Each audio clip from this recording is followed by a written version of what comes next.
Today's recipe is perfectly suited for lunch boxes.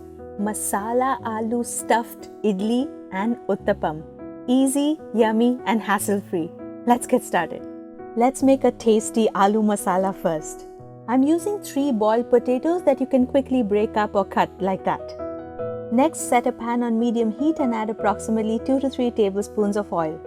To that, add a quarter teaspoon of cumin seeds, a quarter teaspoon of mustard seeds, and a quarter teaspoon of Urad Dal or black gram.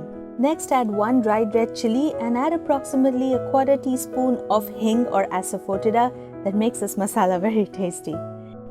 Next, add 5 to 6 cashew nuts broken in small pieces, 5 to 6 curry leaves that you should tear in small pieces because you don't want a giant curry leaf inside your idli when you bite into it.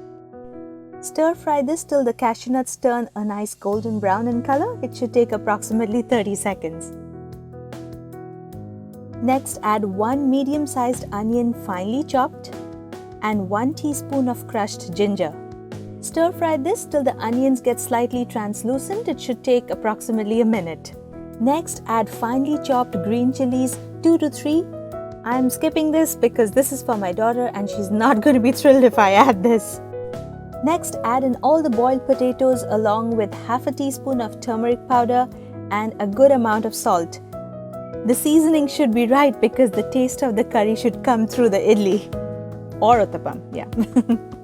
Stir fry this till the potatoes brown a little for approximately 2 to 3 minutes or so. Next, if you want the masala to taste nice and vibrant, drench it with fresh lime juice. Hey, if you're liking the recipe so far, do press the like button. Next, make sure to mash the potatoes really well so it's a nice smooth mixture. You don't want big lumps of potatoes sticking out from your idlis or uttapams, do you?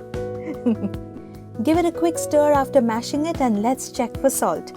Add salt if needed and we are almost done. We just have to garnish with lots and lots of coriander leaves and we are ready to cool the mixture down completely. And next, let's get ready to make stuffed idlis. All we need to do is, once the aloo masala has cooled down, make little discs like these. Make sure that they are nice and flat and approximately 1.5 inches in diameter. Now we are going to grease our idli molds and add 1 tablespoon idli batter in each. Make it nice and flat for the aloo to come in and place it gently. Don't press it down so it's going to come out through the other side. And we are going to cover this up with approximately another tablespoon of idli batter. Make sure to spread the batter nicely with the spoon so it completely covers the aloo masala. Try not to make this very thick and high, if not it's going to stick to the next plate of idli over it. Okay, so it's time to steam the idlis. Make the idlis just like you normally do. It should take approximately 10 to 12 minutes.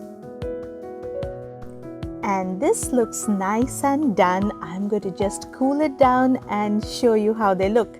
See, don't they look perfect? Let's cut one and say hi to our aloo masala inside. This is so tasty as it is. You may or may not need chutney with it. Well, up to you. Let's make stuffed uttapam next. Set a pan on medium heat and add as much idli batter as you like. I'm making mini uttapams for my daughter's lunchbox. Wait till the pan heats and it solidifies a little bit. But while it's still wet on top, add a thin layer of aloo masala. Make sure to press it down with a spoon gently and then cover it up with a little more of idli batter. You don't have to add too much idli batter on top, just a thin layer to lock the potatoes inside. If not, it's going to become a giant idli. I'm adding a little bit of oil. You can add ghee too and just cook till it's golden brown on both sides. This should take approximately 2 minutes per side. And all done. I like this more than the idli because it's nice and crisp on top and the sides are perfectly cooked and inside it has a bed of that tasty aloo masala. That's all for today, my friends. I hope you enjoyed these recipes and I hope your kids love these in their lunch boxes. If you haven't subscribed to my channel yet, you see what you're missing out? Please do. I post exciting recipes every week and don't forget to press the notification bell.